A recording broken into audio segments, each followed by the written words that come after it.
और इसी खबर पर हम चर्चा करेंगे। आज हमारी विशेष चर्चा का विषय केरल की सियासत से ही जुड़ा हुआ है। केरल निकाय चुनाव, बीजेपी ने बदले सियासी समीकरण। आज हमारी विशेष चर्चा का विषय है केरल का निकाय चुनाव, जिसमें बीजेपी ने बदले हैं सियासी समीकरण। और इस विषय पर बातचीत करने के लिए हमारे साथ खास मेहमान जुड़े हुए हैं, उनसे आपका परिचय करा दें। हमारे साथ रोहन गुप्ता, बीजेपी के प्रवक्ता, जुड़े हुए हैं। रोहन जी, बहुत स्वागत है आपका हमारे साथ। इस समय मैं देख पा रहा हूं राहुल लाल जुड़े हुए राजनीतिक विश्लेषक हैं और कांग्रेस का पक्ष रखते हैं, कांग्रेस की नीतियों के समर्थक माने जाते हैं। तो राहुल लाल कांग्रेस की बात करेंगे। और आर राजागोपालन, वरिष्ठ पत्रकार, हमारे साथ जुड़े हुए हैं। राजागोपालन जी, बहुत स्वागत है आपका। और अगर मैं चर्चा की शुरुआत राहुल लाल आपके साथ करना चाहूं, प्रधानमंत्री नरेंद्र मोदी के उस वक्तव्य से कि यूडीएफ और एलडीएफ से जनता त्रस्त है और शायद इसीलिए बीजेपी को, मैं सीधे तौर पर अब मेरा सवाल यह है कि बीजेपी को नया स्पेस मिला है और त्रिकोणीय राजनीति की तरफ बढ़ रहा है केरल। आने वाले विधानसभा चुनावों के लिए क्या प्रोस्पेक्ट्स आप देख रहे हैं और इन चुनावों का आकलन कैसे करेंगे? कहीं चूक हो गई कांग्रेस से? निखिल जी, सबसे पहले तो रोहन गुप्ता जी हैं यहाँ पे तिरुवनंतपुरम के शानदार जीत के लिए, उनको बहुत बहुत बधाई। अब जो प्रधानमंत्री जी का बयान है, प्रधानमंत्री जी का बयान की एक स्पेस मिल गया और एलडीएफ और यूडीएफ को लोगों ने खारिज कर दिया। एलडीएफ को तो खारिज किया, वो समझ में आ रहा है निखिल जी, लेकिन यूडीएफ जो कांग्रेस जिसकी अध्यक्षता करता है कांग्रेस ने, तो यूडीएफ को खारिज कर दिया। ये तो चुनाव परिणाम में कहीं दिख नहीं रहा है। यूडीएफ को काफी शानदार सफलता जो प्राप्त हुई है, कांग्रेस को शानदार सफलता प्राप्त हुई है। लेकिन हाँ, तिरुवनंतपुरम सीट में जहां पे कि कांग्रेस के सांसद शशि थरूर जी हैं, वहां पे कांग्रेस का प्रदर्शन बेहतर होना चाहिए था, लेकिन कांग्रेस केवल 19 वार्डों पे सीमित होकर रह गई। तो उसके लिए जरूर सोचना पड़ेगा कि आखिर ऐसी स्थितियां क्यों बनी वहां पे। लेकिन अभी भी मैं देख पा रहा हूं, देखिए 2016 वो वर्ष था निखिल जी जबकि पहली बार वहां पे खाता खोला था भारतीय जनता पार्टी ने। 10% वोट शेयर था उस समय इनका। लेकिन 2021 के विधानसभा चुनाव में इन्होंने खाता तो नहीं खोला, लेकिन वोट शेयर में 12% की वृद्धि की।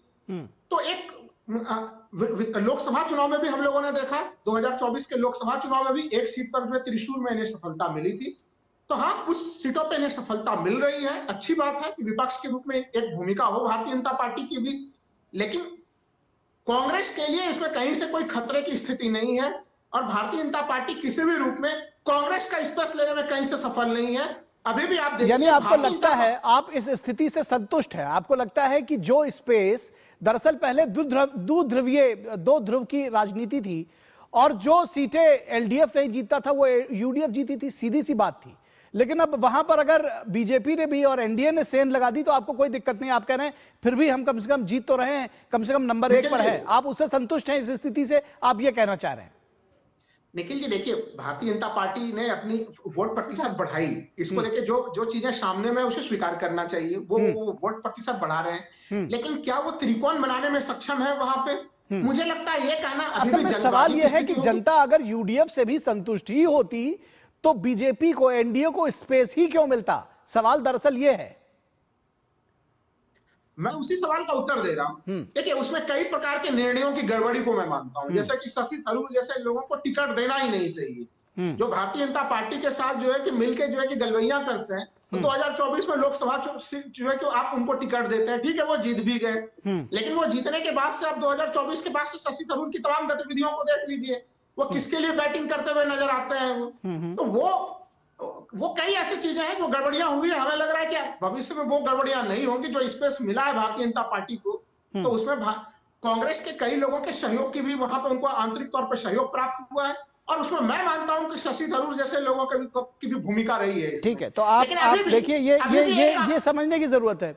ये लगता है कि आपको लग रहा है कि शशि थरूर को टिकट नहीं देंगे तो उससे स्थिति ठीक हो जाएगी, लेकिन अगर शशि थरूर की वजह से ही ये परिणाम आए हैं तब तो इस पर आत्ममंथन करना चाहिए कि ऐसे नेता को आप दोषी ठहरा रहे हैं जिनकी वजह से आपके हाथ से तिरुवनंतपुरम का नगर निगम का चुनाव सरक गया। बहरहाल इस पर हम आएंगे, लेकिन मैं ये जानना समझना चाहूंगा राहुल लाल के बाद रोहन गुप्ता आपसे, दरअसल कि क्या आगे की राह है और आपको लगता है कि ये जो सफलता है सीमित सफलता ही कही जाएगी, क्योंकि आज भी यूडीएफ के बाद एलडीएफ, एलडीएफ के बाद आप हैं। देखिए, मैं समझता हूं कि कोई भी सफलता सीमित नहीं होती है। मैं इसको ऐतिहासिक सफलता कहूंगा। और हमेशा से कांग्रेस द्वारा या लेफ्ट पार्टी द्वारा एक नैरेटिव बनाया जा रहा था कि बीजेपी जो है साउथ में कुछ नहीं कर सकती। इसको साउथ की और देश की जनता का जवाब है। एक तो पूरा देश एक है, पूरे देश में एक ही नैरेटिव है, ये इस बात का सबूत है। अभी हमारे साथियों ने मुझे कॉन्ग्रेचुलेशन उनका धन्यवाद, पर बाद में उन्होंने जब हार का ठीकरा किसी और पे फोड़ दिया, विचारधारा को समर्थन करते तो मानसिकता है कि ठीकरा किसी और पे फोड़ दो। कल 14 तारीख को ठीकरा फोड़ यात्रा उनकी हो रही है जो दिल्ली में करने जा रहे हैं। वैसे ही यहाँ पे हार से कुछ सीखना नहीं है, ठीकरा फोड़ दिया कि चलो इसने समर्थन नहीं किया। किसी एक व्यक्ति में इतना पावर नहीं होता है कि कोई समर्थन ना करे। अभी आप मुनम्बम वार्ड की बात कर रहे हैं, जो कांग्रेस का सालों से गढ़ माना जा रहा था, जहां पे वक्फ बोर्ड का इश्यू था। तो आपको समझना पड़ेगा, अगर वहां पे भाजपा जीतती है तो ये जो तुष्टीकरण की विचारधारा को किस प्रकार से केरल की जनता ने नकारा है, उसका ये ट्रेलर है। ये लोग फिर भी नहीं समझेगी इस चीज को।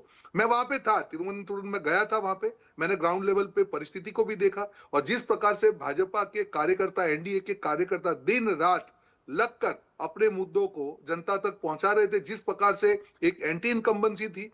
और कांग्रेस पार्टी और यूडीएफ का यह हाल है कि ऑपोजिशन में होने के बाद भी उनके खिलाफ एंटी इनकम्बेंसी थी। लोग नकारात्मक राजनीति से थक चुके हैं वहां पे, तुष्टीकरण की राजनीति, नकारात्मक राजनीति, भ्रष्टाचार की राजनीति। और उन्होंने देखा कि नहीं, बीजेपी को हम चांस देंगे।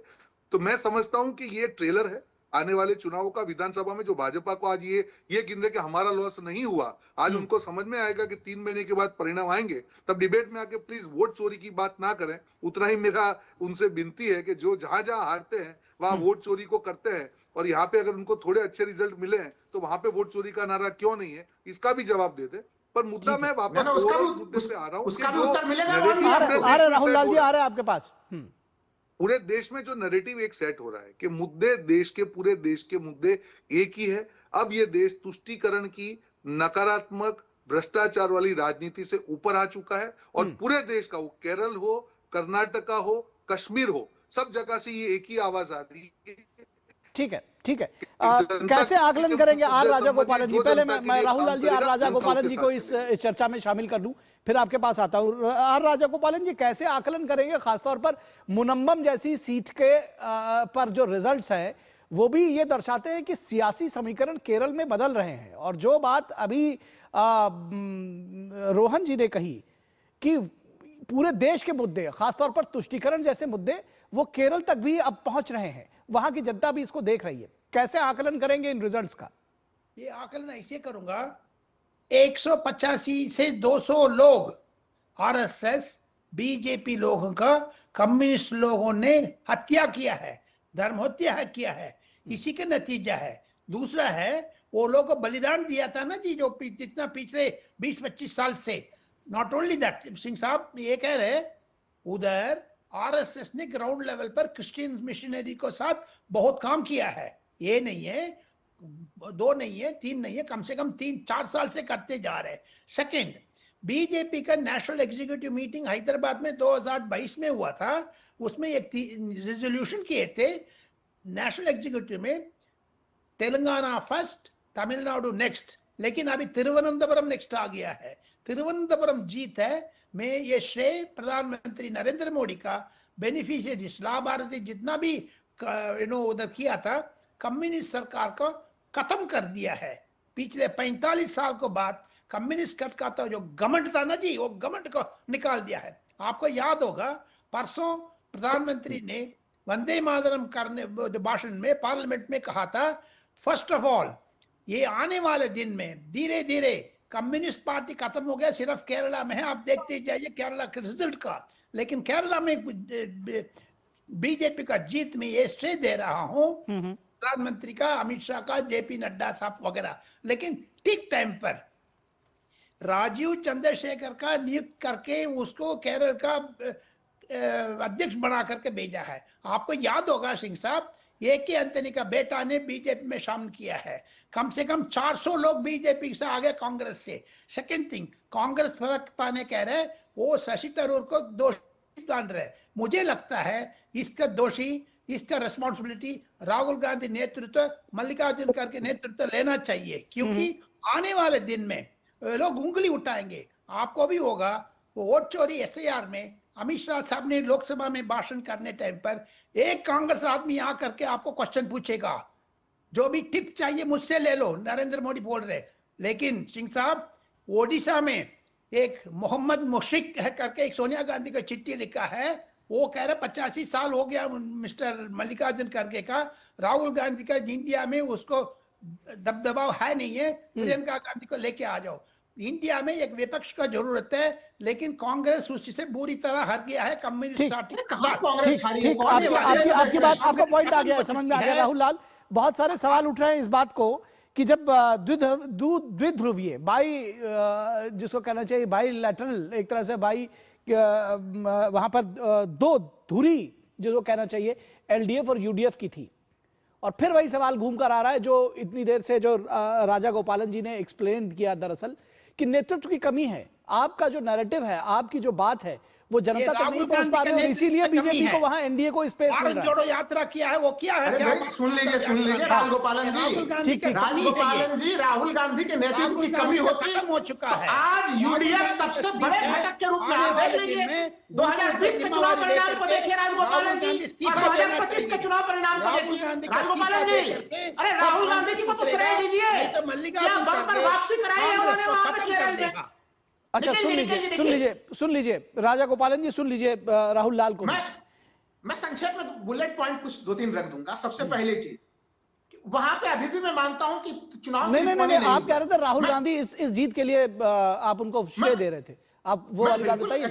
हाँ, मैं वही तो कह रहा हूं कि वहां पे काफी, देखिए 2020 में कांग्रेस की जो है कि यूडीएफ की स्थिति कितनी गड़बड़ थी, 2025 के उसी चुनाव में कितना बेहतर प्रदर्शन कर रहे हैं। तो ये बेहतर प्रदर्शन 2022 की जो भारत जोड़ो यात्रा शुरू हुई थी, उसके बाद जो हम लोग देख रहे हैं उसका प्रमाण है। नंबर 1। अच्छा, तो वो सारे परिणाम बिहार में आपको नहीं दिखे, दूसरे राज्यों में नहीं दिखे, केरल में दिख रहे हैं। तो इस बात के लिए आप तैयार रहिएगा राहुल लाल की अगली जो चर्चाएं होगी उसमें राहुल गांधी का जो क्योंकि आप केरल में, यहां पर अगर लोकल बॉडी इलेक्शन में आप ये कहते हैं कि वो राहुल गांधी का श्रेय है, तो बिहार में भी श्रेय राहुल गांधी को जाएगा।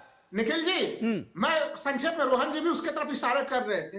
देखिए, ये लोकल बॉडी का इलेक्शन है, ये एक सेंट्रल इलेक्शन कमीशन कंडक्ट नहीं कराता, ये स्टेट इलेक्शन कमीशन पूरी तरह से स्वतंत्र संस्था होती है, वो कराती है। तो इस आधार पर जो रोहन जी भी हमला कर रहे थे कि भाई वोट चोरी का मामला उठा देंगे, देखिए वो राष्ट्रीय चुनाव आयोग के साथ वो समस्या वहां पे चल रही है। कांग्रेस उसको सदन में भी उठाया, उसको वो सुप्रीम कोर्ट में भी चल रहा है, कल रामलीला मैदान में भी जो है कि वो मामला उठाया जाएगा। वो लड़ाई विपक्ष के रूप में कांग्रेस हर तरफ उठा रही है। तो कम से कम ये तो मैं मानूंगा कि एक सत्तारूढ़ पार्टी होते हुए भी लेफ्ट जो है कि एलडीएफ के लोगों ने वहां पे संस्थाओं पे कब्जा नहीं किया है, स्वतंत्र और निष्पक्ष चुनाव हुआ है। और जो त्रिकोणी में इस चुनाव को क्यों नहीं मानता हूं, काले निखिल जी संक्षेप में उसका उत्तर दूंगा मैं। आप देख लीजिए कि निर्दलीय लोगों ने कितने जो है कि वार्ड के इलेक्शंस जीते हैं, और भारतीय जनता पार्टी ने कितने जीते हैं। जो जितने निर्दलीय लोगों ने जीते हैं, वही संख्या लगभग भारतीय जनता पार्टी से थोड़ी सी कुछ आगे चल रही है। तो भारतीय जनता पार्टी वहां आगे बढ़ रही है। मैं तो कहूंगा कि तमाम पार्टियां आगे बढ़े। लोकतंत्र में विपक्ष में अगर अलग अलग रंग दिखते हैं, ये बड़ी अच्छी, ठीक है, बहुत अच्छी बात है। अगर आप इसको ले रहे हैं तो बहुत अच्छी बात है। आप ये कह रहे हैं कि भाई वहां पर एलडीएफ यूडीएफ के अलावा अगर बीजेपी भी आ रही है, आपका ही वोट शेयर नीचे जा रहा है, तो आपको कोई दिक्कत नहीं। तो अगर आपको दिक्कत नहीं तो बाकियों को क्या दिक्कत हो सकती है? बहरहाल रोहन, ठीक है सर, आपका पॉइंट आ गया। मेरे पास समय बहुत कम है। रोहन जी, आप जो बाकी चीजों का जवाब दीजिएगा वो तो ठीक है। ये एक बार फिर इस बात को घुमा कर ले आए हैं कि चूंकि वहां पर इनका कहना है कि चुनाव आयोग डायरेक्ट वहां पर इन्वॉल्व नहीं था। हालांकि चुनाव आयोग के बैनर तले सारे चुनाव होते हैं, ये भी बात समझने की जरूरत है। लेकिन इनका कहना है अभी भी जो एसआईआर पर ठीकरा फोड़ रहा है। जी, ऐसा है, मुझे लगता है कि वो जो अब विधानसभा चुनाव आएंगे केरल में, उसकी हार की अभी से पूर्व भूमिका बांध रहे हैं। फिर कहेंगे देखो मैंने कहा था 3 महीने पहले, अब तो सेंट्रल चुनाव ने तो हम तो हार गए। तो मुझे लगता है पूर्व भूमिका बांधते रहे। हमको तो ये कांग्रेस की मॉरल विक्ट्री, हमको उनको मुबारक करते हैं। बीजेपी ऐसे ही आगे बढ़ते जाएगी। अभी भी समझना पड़ेगा उनको कौन से मुद्दे उठाने हैं, कौन से नहीं उठाने हैं। जिस प्रकार से अभी हमने देखा कि हाईकोर्ट के जज ने जो ऑर्डर दिया, उसके खिलाफ महाभियोग इसलिए क्योंकि उसने दीप जलाने का ऑर्डर दिया, पूरे देखा है महाभियोग प्रस्ताव में द्वीप शब्द का एक शब्द का वर्णन नहीं है कहीं पे भी रोहन जी। मुद्दे आपने तो पढ़ा होगा महाभियोग प्रस्ताव को। कांग्रेस को खत्म कर देगी और उसका ठिकरा वो वोट चोरी पे करेंगे। यही मैं आपको भविष्यवाणी 3 महीने बाद की करके जा रहा हूं। चलिए ठीक है, बहुत शुक्रिया आप तीनों लोगों का, बहुत शुक्रिया आप तीनों लोगों का। आपका पॉइंट आ गया राहुल लाल जी, और अब उसमें दरअसल कुछ कहने को बहुत ज्यादा बचता नहीं है।